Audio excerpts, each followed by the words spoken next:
Thank you for joining me today on this webinar about avatars and finding a sense of self and others in the virtual worlds. With the arrival of virtual reality, we're seeing a changing paradigm on how we interact with computers. We are no longer just seeing the content inside the screen, no matter how many devices you have around. Currently, we see the content only inside the screen. But we're moving the user inside the content. We might have even less devices than we have now, but that completely changes how we interact. And one of the big changes that happen is that from that time on, if you're using virtual reality, you're not going to be able to see your own body. Your body is occluded. Of course, this is different in augmented reality, where you can still see through.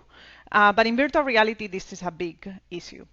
But it brings also a very interesting question is, can we substitute your body with an avatar? In order to do that, there are ways we can do it, but you enter into this space of delusions on the perceptual system, in which humans start perceiving things in different ways. And we need to understand really well how humans perceive their body in first place in order to be able to substitute it correctly. So one of the earliest experiments on body ownership was the rubber hand illusion by Botvinnik and Cohen, relatively new in 1998. Let's see how that illusion played. So a participant would put their hand on a glove and leave their hand behind a curtain. So in front of their eyes, they could only see a rubber hand. So this rubber hand, it's going to be stimulated with visotactile stimulation that is synchronous in the two hands, in the rubber hand and in the real hand. So they're going to be seeing the same thing that they're feeling, the same touch. And after a very brief exposure and touch experience, they have this shift of body ownership towards the rubber hand. And you can measure that, for example, by producing harm to the rubber hand and see how the person actually reacts on the real hand. The truth is that in order to produce this type of illusions that seem very simple, we need to have an understanding of how the brain works. And the brain is a very complex system, right? It is very dynamic. It will receive the information over time. It will have prior understandings of how we understand our body and the world. It will have ways to correct errors and to converge stimuli of different input. For example, in the rubber hand illusion, we were seeing tactile and visual stimuli at the same time. So despite the complexity we've seen on the brain, it's quite easy to trick the brain. For example, here we have two lines that are exactly the same size, A and B, but we see them very different, right? A seems smaller than B. So, and we need to also see a little bit the big picture on perception and why is this complexity, where is it coming from? And we can have a very evolutionary perspective to it, an anthropological perspective to it even, which is this idea that animals start to be very divergent the moment they start perceiving. So prey can perceive their predators, and predators can perceive their prey, so they have this need for evolution and evolution on perception. So there are many things we can learn from there and transfer to virtual reality. And in particular, what we see from these very evolved sensory systems is that there will be some sensors that will be dominant. Like in humans, the visual system, we're very visual animals. So, and also on top of that, we can develop expertise, right? And sensory expertise is something that allows this ballerina to know with their eyes closed where every part of their body is located through proprioception. This integration, all these sensors come together, and then you establish multisensory integration, which is this idea that you will have stronger feelings when more than one sensor agree, and stronger responses. So if you look at the Bayesian theory of how this probability could work of you perceiving something, Here, for example, we have two modalities, like in the rubber hand illusion was the vision and the touch, that come together into the multisensory neurons, and then the fact that the two of them are telling you the same thing will make you react much stronger. If you're only perceiving touch or only perceiving the visual, it will be much lower than if you're perceiving both inputs.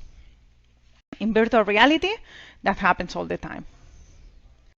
But in reality too. And we have seen even stronger things than just like the combination of the two, right? Like, for example, on electrophysiology on animals, we've seen a cat will respond with a particular voltage in the brain when they hear a dog or when they see a dog, but it's much more stronger when they hear and see the dog. And this is not just an addition of the two inputs or their independent type of voltages. It's a super addition. So it's 150% more brain activation when the cat is seeing and hearing the dog than in any other condition.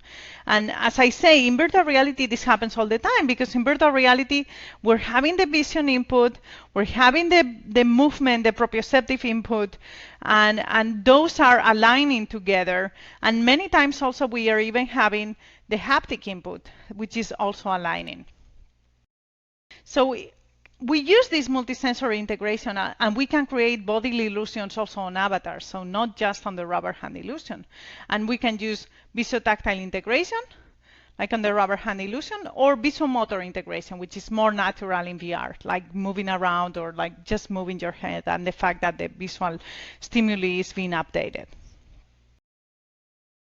So one of the things that happen the moment you substitute the body with a virtual body is the embodiment illusion. This idea that we start having direct control of the avatar, and we experience that like the avatar is our own. So here we see a person who has her whole body tracked, and they are inside the virtual environment. As they move around, they can see how their body is now changed for a virtual avatar.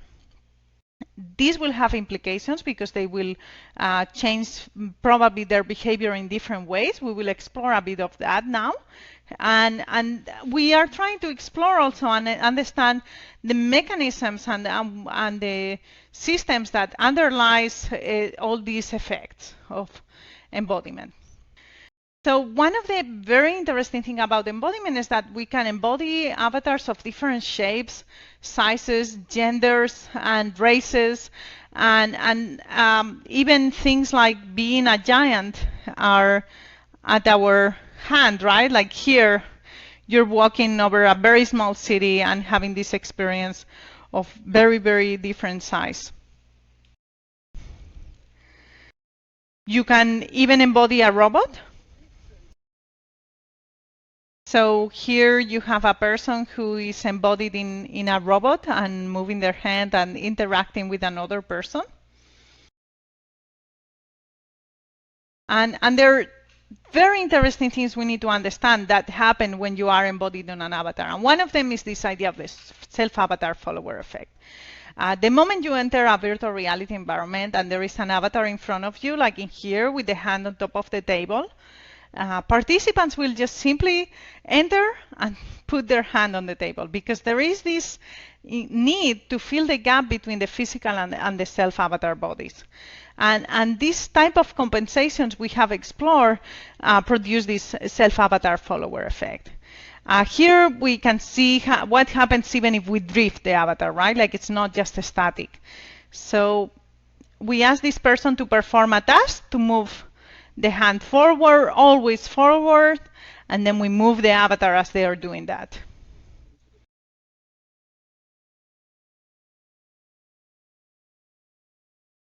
So we can see that as we move down the avatar, the person starts moving down too, despite we're asking them to just continue doing this specific task. So the users try to compensate to always fit with their avatar. We want to understand a bit more about this embodiment illusion, especially this something that you know, it's very interesting to put in different categories what are the components of embodiment, right? And there are these three main components. One is this body ownership, the fact that this is my body. The other is the self-location of the body. And this is interesting because sometimes we're playing in third-person perspective, or like the body seems in front of us and it's still our body, and we have this experience like we're seeing it from behind, and it's kind of doesn't need to be a self-location completely attached.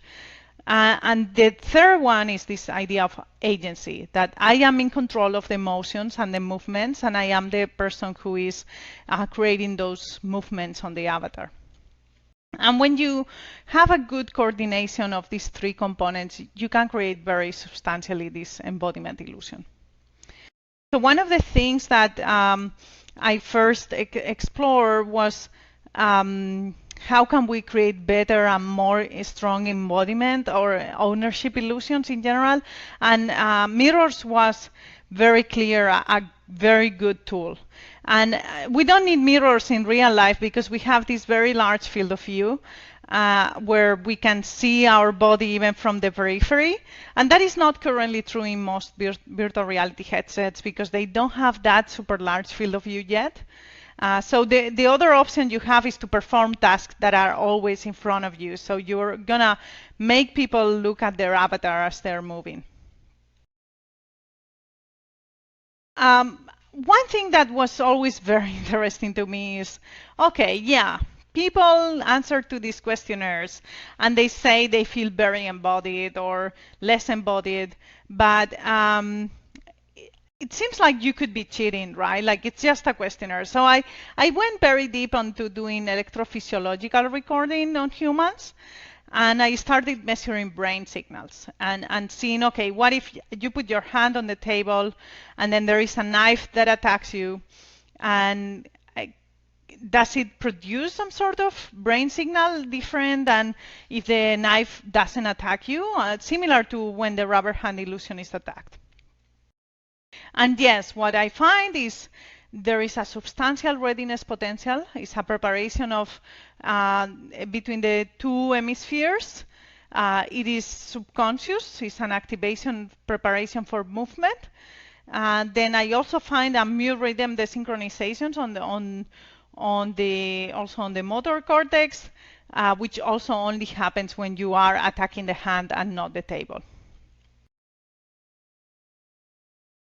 Then I moved into exploring a bit more the sense of agency. How does it work when you're asking people to perform a motor task? When does it break? And so I ask people to perform this Erickson flanker task in which they have to follow this arrow in the middle.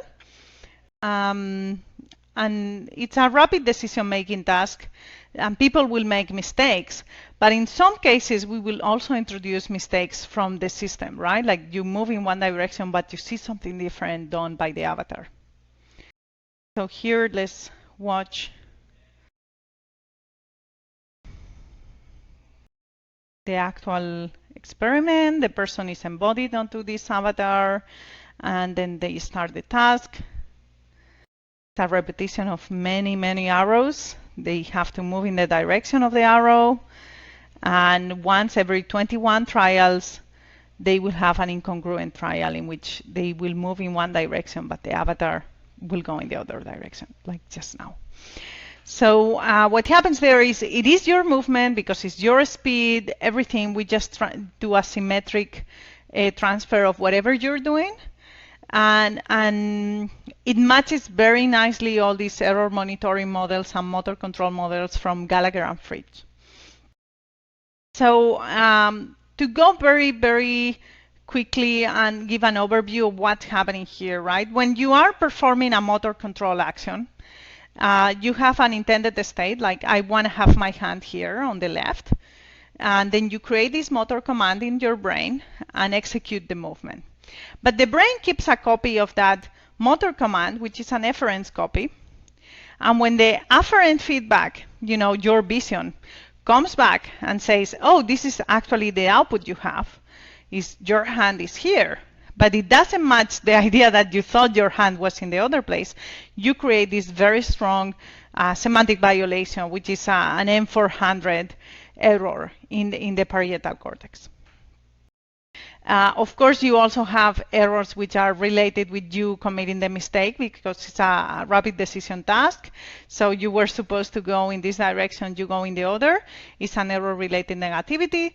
And I think the most interesting thing about this whole experiment is actually that we find a very good correlation of the electrophysiology and the questionnaires. And that happened also with all my other electrophysiological experiments, is that very strong effects correlate very much with what people responded on the questionnaire, like how much embodied they were. So then I shift my focus because, of course, people cannot do electrophysiology for every experiment they do. And I thought, okay, what we really need now is a standard questionnaire that everybody uses. So I joined with Professor Tabitha Peck from Davidson College into creating this thorough questionnaire. We analyzed 30 famous experiments ever since the rubber hand illusion, and we came out with these 25 questions. And more recently, after doing 400 questionnaires, right, like 400 experiments to people that we've done over the last 2 years, we have been able to reanalyze the answers and say, look, this question really doesn't make sense. People don't understand it, or like it doesn't have dynamic range, or like doesn't describe embodiment really well. So we've been able to reduce to 16 questions and reduce also to have a much simpler equation to calculate embodiment in a standard way. And this is important because embodiment changes across participants, and that's why we really need to measure embodiment for every time we use avatars for self-representation in virtual reality. There are cases in which you might have people inside exactly the same virtual experience, and they will have very different performances. And many times that is because they were differently embodied to their avatars. And not having an avatar, it's also not a solution. And I'll tell you why. Because there are effects like distance compression that happen in virtual reality, in which if you ask a person to walk towards a door, they always undershoot, even by a 20%. So they stop 2 meters before.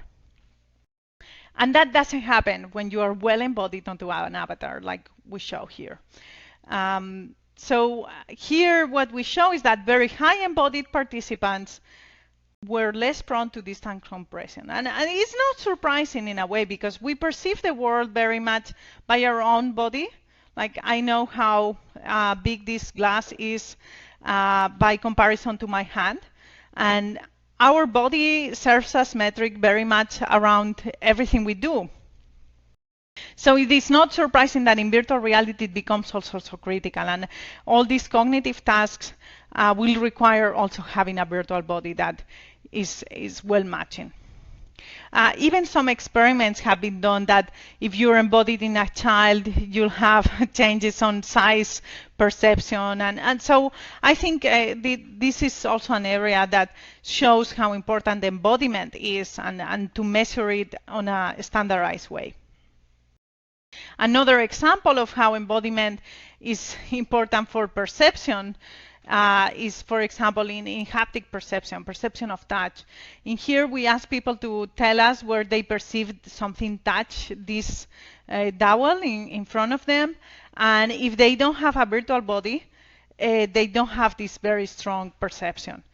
And even if in the control condition, they could actually see their controllers on the dowel, so they have a point of reference, but it's not the same as having their hands, because the controller could have, you don't have the internal reference of the size so well integrated.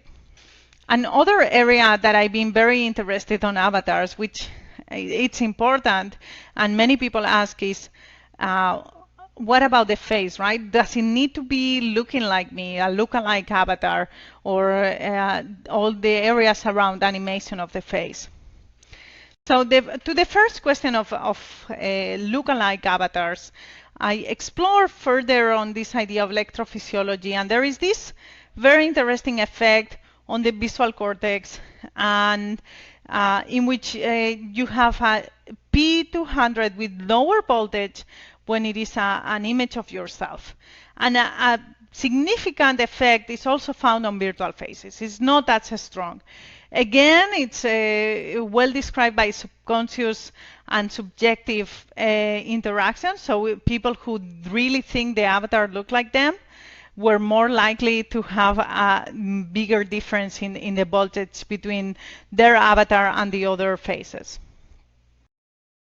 So also, again, over time, what we find is that this difference between the virtual and the real was reduced. So the more time you spend with this virtual yourself, the more you're going to strive feeling like it is yourself and self-recognizing. But recently I went on a spatial and I thought, oh, you know, it doesn't look perfectly like me, but it works really nice. And it has these animations, very subtle, that work very nice. So we started working a bit more on this idea of animation, because you cannot always create an avatar that looks like you, but you can always animate an avatar. And here on the left, we have an avatar that is not animated at all, and it seems like it's even a bit dead. And on the right, we have this avatar that has simple blinking, minimal saccades, very minimal expressions, but it's actually so much better than the other one. So we asked multiple people to look at them at a mirror with these avatars, and then we put them on this morphing task in which you see their faces are morphing from themselves to the avatars, and they need to stop it whenever they feel it doesn't look like them anymore, or in the other direction when it starts to look like them. So what happens here is that people will stop at different times, of course, and this is a well-known effect that is called hysteresis. It happens also in material science when, water changes from ice to water or water to ice. It will be at different points in temperature. So here is very similar, but it's self-recognition. So you'll have different times at which people stop and think it's no longer me. The closer those points are, the more blended you have your recognition, right? Like you are not so able to tell it's not you anymore. And what we find is that the moment we add animation and lip sync, very, very minimal animation, because it's not even representing your actual animation, it's more like an idling that the face look alive, we have a significant reduction on the hysteresis. Not only that, we also see that people look much more at the face than in the other conditions. So what's interesting here is we don't think that you look more on the face than normally. What we think is that if the face is not animated, you try to avoid looking at the face. So it's more like a reduction on your actual normal effacement, or like your normal interaction with faces, that you're trying to avoid the face if it's not animated. So all of this shows, that you're actually changing your behavior when you're interacting with avatars, depending on whether they're animated, whether they're not. And in fact, perception changes our behavior all across our reality, right? The way we perceive things will change how we behave around them. And in virtual reality, this is true. And also, virtual reality has very particular effect on creating realistic behaviors that we don't see in other mediums. And it's because we have this strong presence illusion. When you enter virtual reality, you experience this idea that you're somewhere else and that the things that are happening are realistic. This plausibility illusion and displace illusion. And there is this famous experiment from, it was presented at SIGGRAPH, but also some years before, which asked people to cross a virtual pit in front of them, and go to sit on a chair at the other end. The moment people approached to the cliff, well, first of all, nobody crossed the cliff to reach the other end. Everybody went through the edge. But second, the moment they approached, their heart rate went high, and there were all these physiological responses to this, that despite everyone knew that this was virtual, right, that this was not a real setup. So this is very important when we go to avatars, because this realistic behavior in virtual environments transfers to realistic behavior with other avatars. So until now, we've talked very much about embodiment and substituting our body, but what happens when we interact with other avatars?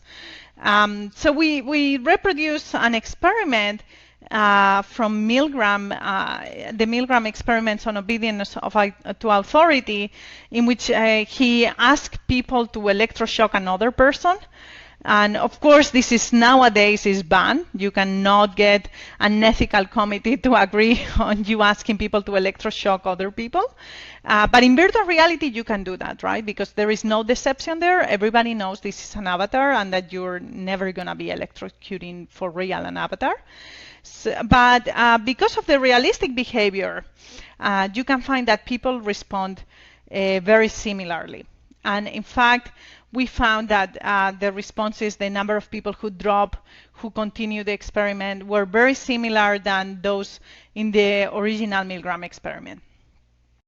So I'll go a bit more into the experiment, but we brought this general public piece also on it. And one of the things we found is that people tried to help the avatar, despite they were trying to, of course, complete the task at the same time. So let's see how this looks like. So here we have a participant who is coming to the virtual reality. This is a cave, it's not a headset. So they are interacting with this virtual avatar in front of them, which was our actor we recorded. It took 6 months to prepare this experiment.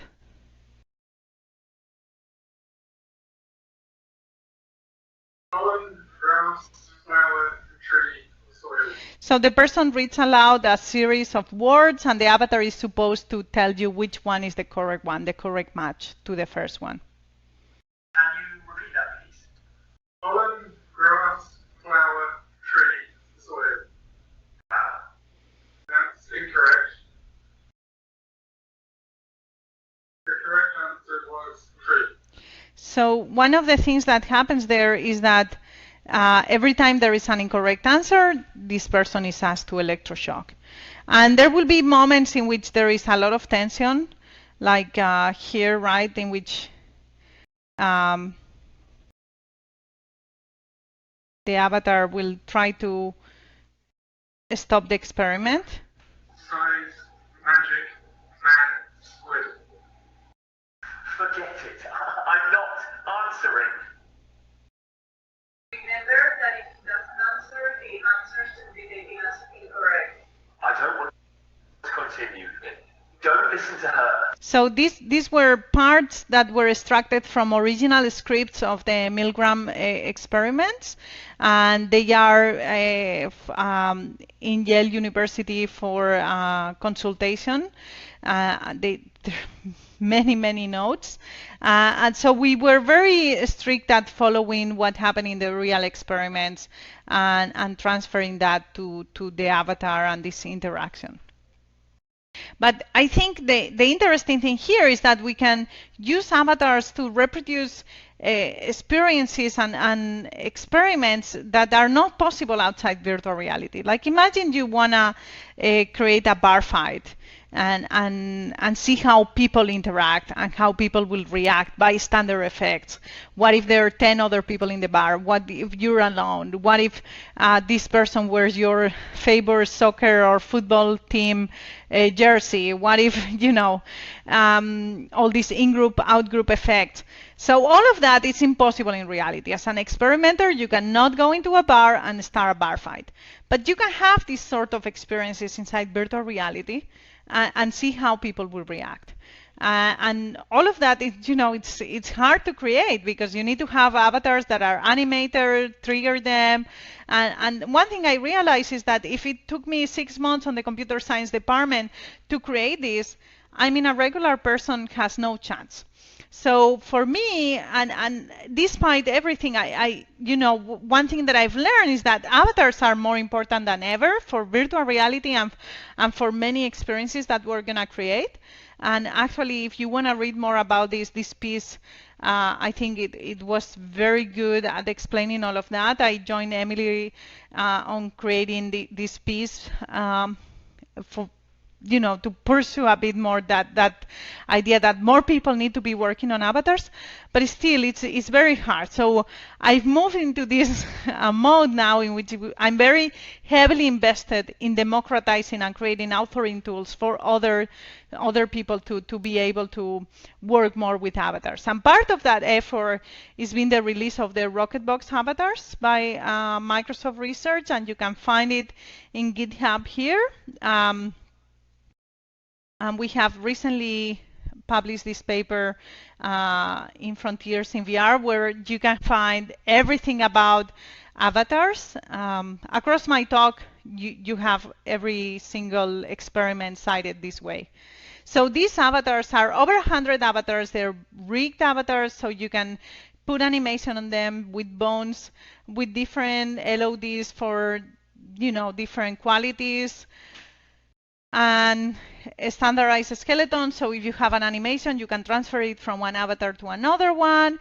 It's very easy to interact with them, and they are free for academic use and research. And now we're also releasing them as an MIT license, so you can use them for whatever you want. And this is great, right? And I have a bunch of people in computer science, like Stanford VR, Cornell VR, UCL, Oxford, using these libraries already, this avatar. But I still feel like there is a need for easier tools if I want sociologists or other psychologists to work with these tools. And therefore, I've been looking for the last summer very strongly on creating a toolbox that will allow for people to create better motion capture, easier embodiment, and reuse of archival footage to recreate the scenes. So I'm going to go a bit of an overview of what this new toolbox that we're also releasing now is working on. Realistic avatars are an essential component for creating social interactions in virtual reality. However, the main issue faced by small labs is a lack of simple self-creation animation tools. In this paper, we present Movebox, a plug-and-play toolbox that aims to provide resources for motion capture and animation of the Microsoft Rocketbox avatars without the need for professional equipment. So the same thing that took me so long in UCL, here I was able to record all of these in 15 minutes, reuse an audio that we had from another collaborator, put it in, and have this lip sync experience. And it was very simple to create this animation. And partially, I want to explain how the Movebox works. It's based on 3 different projects. One is this Capture Studio that uses Azure Kinect or even Kinect version 2 to have the skeletal tracking and create this full body animation. Then you have this audio component that can be real-time or pre-recorded and use it for lip sync and blinks. And then you have another project that will allow you to have motion tracking and finger animation. Let's go see a little bit more of how this works. So here there is a person performing a motion, it's being recorded, and then you can replay it. This is the lip sync tool. Of course, it's not a perfect lip sync. It doesn't have vowels or so on. It's just a simple open and close with the frequency and volume. And this is the finger tracking. So finger tracking and body tracking can be done with MRTK or Oculus Quest, and it is also a specific project. It's set up for putting the headset and having the embodiment situation with the inverse kinematics for the elbows. So that provides already very a good starting point for anyone who wants to do embodiment, and a very good starting point for anyone to do how would you react to an avatar doing this or a person doing this, right? With the studio. And then finally we have another part of a second project that reuses, it's able to extract from archival footage using the Vive, which is an open source tool, and put it inside the Rocketbox avatars. So here you have a video that is pre-recorded. You didn't even have VR before that, right? Like it's 10 years ago, and you're able to reconstruct the whole motions and then transfer them to this set of Rocketbox avatars. So this opens a whole new avenue, right? Like if you can use archival recording from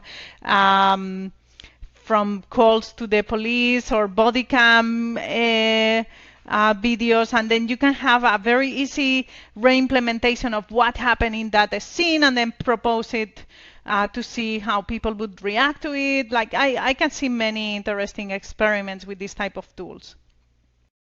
And you can also just do much simpler, whatever you want to do. It has quite a quality, right? Like you can jump, you can dance, you can record yourself in a stadium with thousands of other people and just dance there with them, right? Anything you want to do, it can be done, and it's everything we show in this video, it's been done with the Movebox. So you can download it, and it's gonna be presented in AI VR this year. And I think this kind of summarizes the work that I've been trying to do to have more people join me into using more avatars in VR for their experiments, and for, in general, I think avatars are very important inside VR. So, of course, I don't do this work on my own completely. I have many collaborators, some at Microsoft Research, some are visiting researchers, interns, external collaborators with whom I work a lot, and I have a lot of fun. And also, if you are, I'm still working on new releases of toolkits, maybe for facial animation, maybe, and if you want to collaborate on those, please reach out. I'm very happy to collaborate always. And this is the end of my talk. Please stay tuned. I'm happy to answer to your questions now.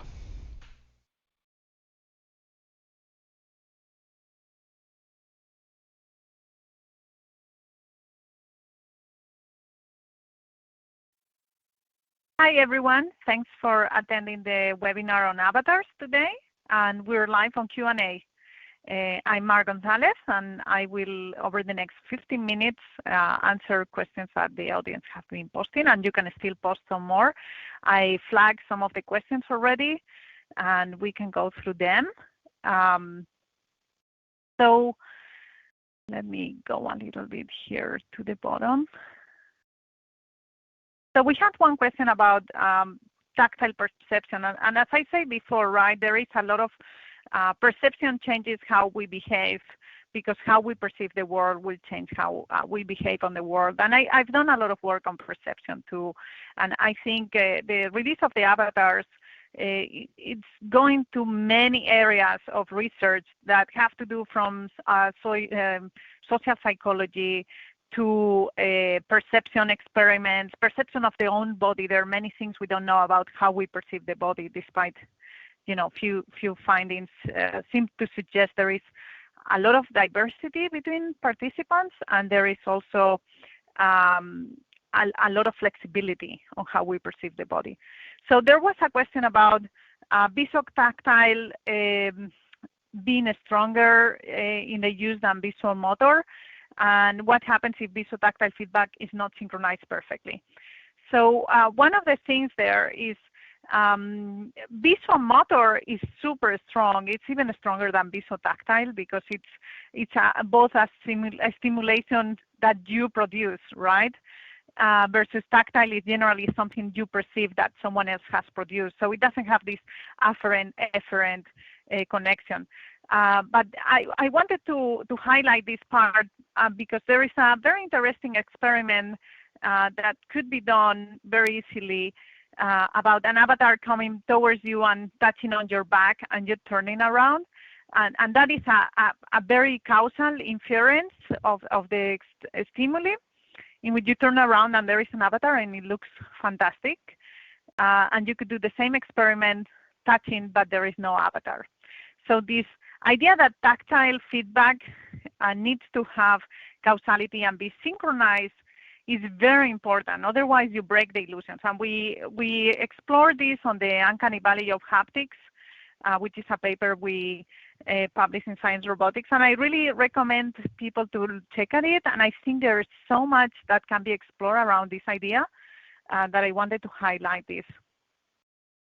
Then we had another question about interoception and how it plays with breaking VR body illusions. I think interoception, which is the perception of our own body signals, things like heart rate or heartburn. You know, when we see experiments like that produce a lot of arousal, and there is questionnaires about your own body perception, right? Like, do you feel nervous? Do you feel nauseated? These type of things are very important to see how you're triggering emotions on people. But I kind of really like one area of interoception, which is this type of psychological mirror that happens when you have two people. And I think avatars will be good enough when you see an avatar yawning, and that creates a yawning into you, right? Like this super typical emotional contagion that is described in psychology and happens in humans.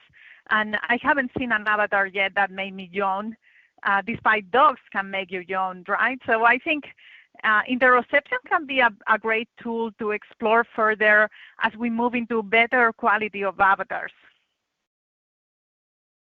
So there were some other questions on ethical, how ethical it is to apply harm to a virtual avatar.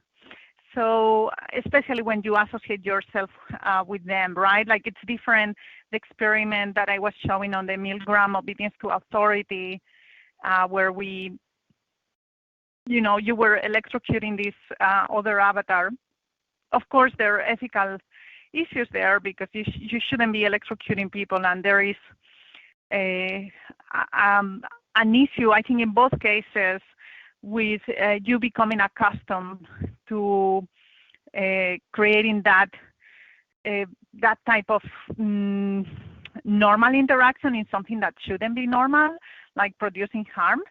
The issue with harm and pain perception, and it's explored across perception, and there are full labs dedicated just to this, is that for humans, pain is a very important mechanism to react in the environment, right? Like, if you burn your hand, you move super fast, and there are so many responses that happen attached to it. I've been trying to move away from harm. And I remember when I was a PhD student with Mel Slater, we had a whole seminar on whether we could find ways where we don't need to harm people anymore inside the VR to demonstrate that people react, right? I think it's a bit of a problematic thing in general, that it's hard to demonstrate some things. Like, it's hard to demonstrate you're embodied until you break embodiment.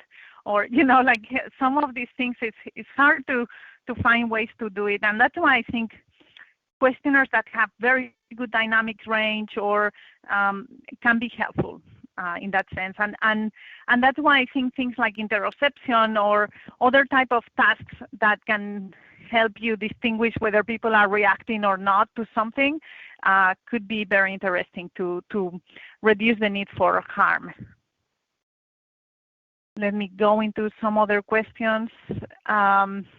Yeah, the thing that is very interesting, right? Like this diversity across different participants. Even when presented to the exact same experiment, they will respond differently. So sometimes you don't even need to have different conditions to find different responses to the experiment.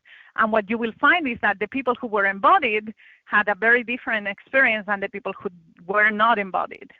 And there was a question here about findings differing between people who were dancers, athletes, yogis, higher embodied awareness, and people who have less body awareness. And this is super clear. It's the same that people who have some sort of dysphoria or whatever pathological condition could be that is affecting your body image, your body perception, even tetraplegias. There are experiments done, if you don't feel this is your body anymore because you have no sensory input from part of your body because you're on a paraplegia, that completely changes how you can perceive this is your body. And in fact, many of the original experiments on body perception come from that type of, amputees. So it really, really changes how people will respond. And I think that is important to keep in mind, that, different people will react differently. And I think that is one of the reasons why we need to think of how we're going to represent people in different ways. So I want to move forward. There was some other questions.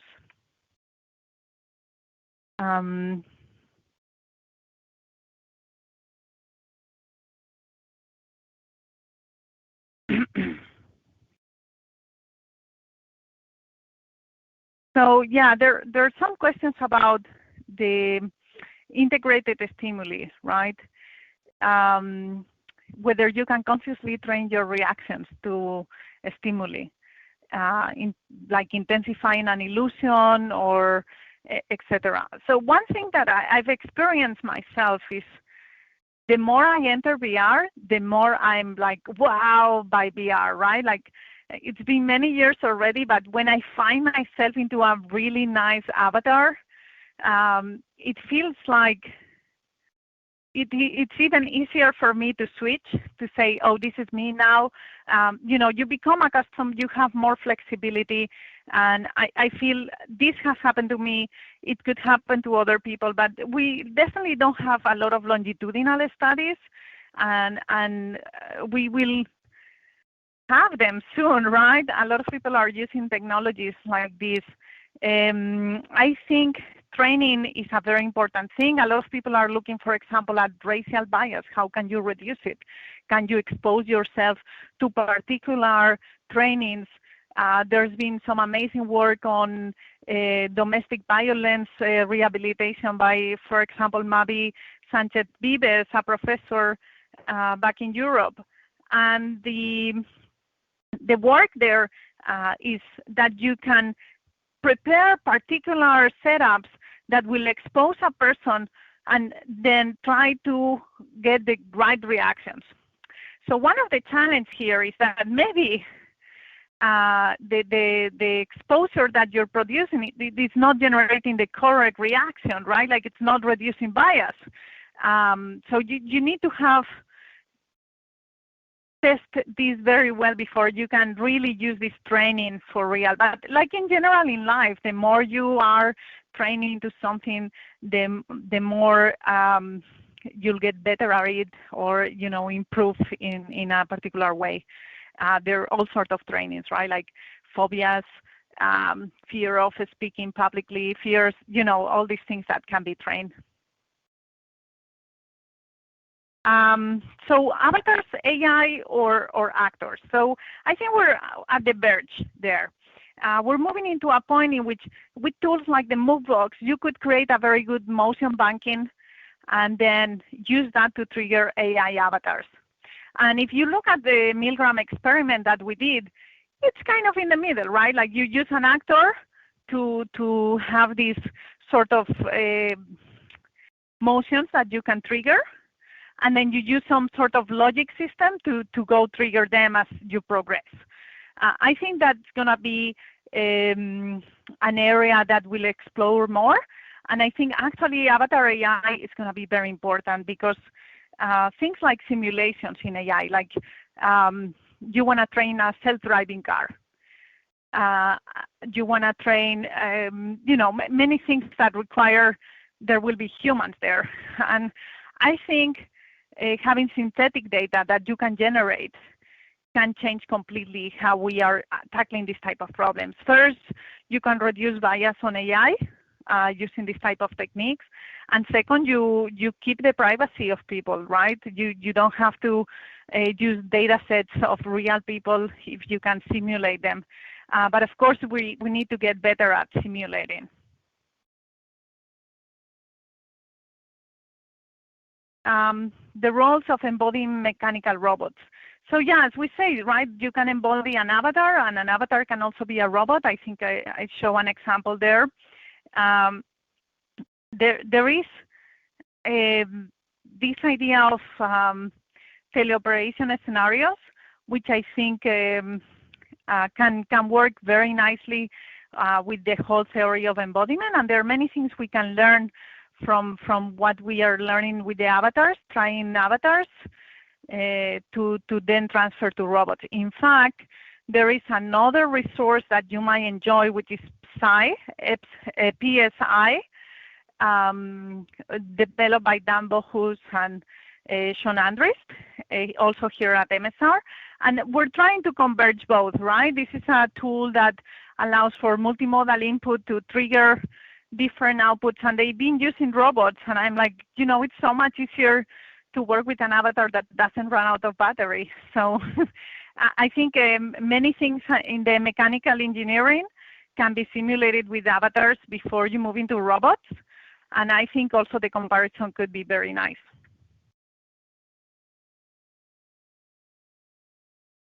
Let me check some more questions. We still have some more time. AR, yeah, I have a couple of questions around AR. Yeah, I talk very much about VR in this seminar, but I think most of the learnings apply also to AR, and I think we're converging a little bit, right? Like AR and VR are currently very different devices, but they might converge, and we might end up having just one single device and more of this blended reality, and you'll decide how much blended do you want. And I think many learnings can transfer, but particularly VR has this ability to block your sight of your own body, so you can experience much more these self-bodily illusions, apart from all the other aspects of interacting with other avatars, which are completely transferable from VR to AR. So your own models here about Rocketbox. Let's move into the libraries. I think the use of libraries, as I say, if you're working on things there, this is open source now. It's MIT licensed, so it's no longer only for academic and research use. We have widened the license for open source. Use it for whatever you want. And we hope also this will help academic universities to, you know, spin off things out of it.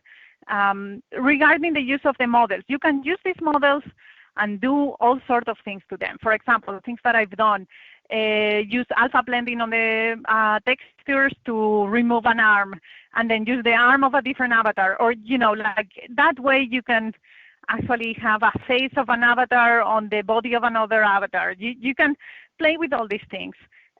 Regarding the Movebox, as I say, Movebox is mainly these three projects. One is for embodiment, one is a capture studio, sort of, and then the third one is this sort of simple parser from the Max Planck Vive. You can export simple, and simple can be imported to the Movebox, right? So, you know, with these three tools, I think you can do a lot of things, but if you want to do more things, like, for example, facial animation, like here they're saying, you can use the rigging for the face that it's already rigged, and use it for animating the face. Currently, we don't have a face animation, a headbox. We're thinking about building it, and we're working on it. And if you know, if someone is working on that too, let us know. Another thing that we're doing with the Rocketbox is we're now creating importers for Unreal. We're working also with Blender. If anyone is working on these things and has solved some of the issues, also reach out. Okay, so some of the questions here. I think we're almost done with time. There are some problems that are asked also on perception effects of, rubber hand illusion. Rubber hand illusion has been so explored. There are so many experiments about it, things that have to do with even controlling the rubber hand illusion, this effect that and it's a rubber hand, right? It's not even an avatar that you can actually have control of it.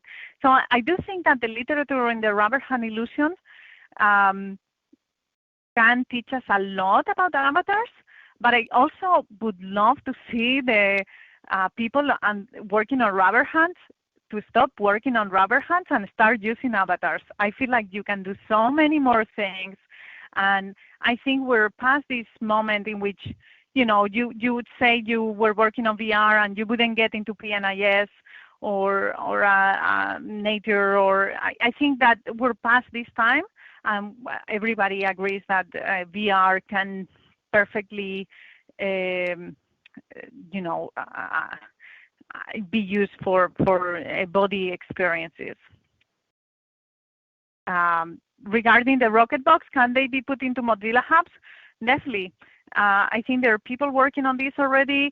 I'm looking forward to starting a better community to ask questions and share work around the Rocketbox avatars. Currently, the only way I'm interacting is with people asking questions through the GitHub, which are generally more like issues they're having, like errors they found, this texture doesn't work well or something like that. But I think we should put up some sort of channel for further work on the Microsoft Rocketbox avatars. So yeah, the thing for broadcast, right? The audiences, and this will be the last question. So getting characters with sign language interpretations, and in general, all this idea that we are not good enough, right? And we're not good enough on some of the animations yet, but I think we need more people to be working on that, and we need more resources like the avatars. But I feel like a lot of people now are creating tools, and one of the aims, for example, with the Max Planck people to have the sample inside the Rocketbox avatars is this idea that we can use computer vision improvements and transfer them to these avatars in a easy way with different types of parsers. So I think we're gonna see breakthroughs on these things that were not good enough, and very soon they will be good enough, right? For broadcast, for training AI, for really interacting with an agent like Sai, or substituting a robot.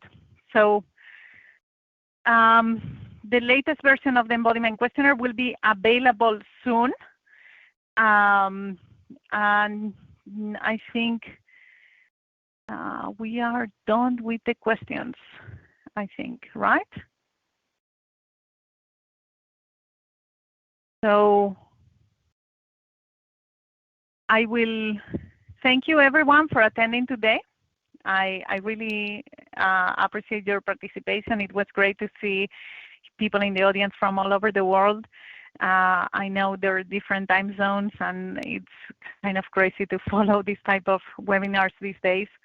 But also we can all join. It's becoming very democratic in that way, very much easier to see things and go to places this way. So I look forward to see how you guys build on top of the Rocketbox avatars. You build on the theories that we've been proposing very recently, the follower effect, the uncanny valley of haptics. How does all these things apply to VR and avatars, and AR, and also, you know, all the work on the embodiment questionnaire. I think it's great that we have standardized ways to do this. And, you know, have a great day. Thank you very much.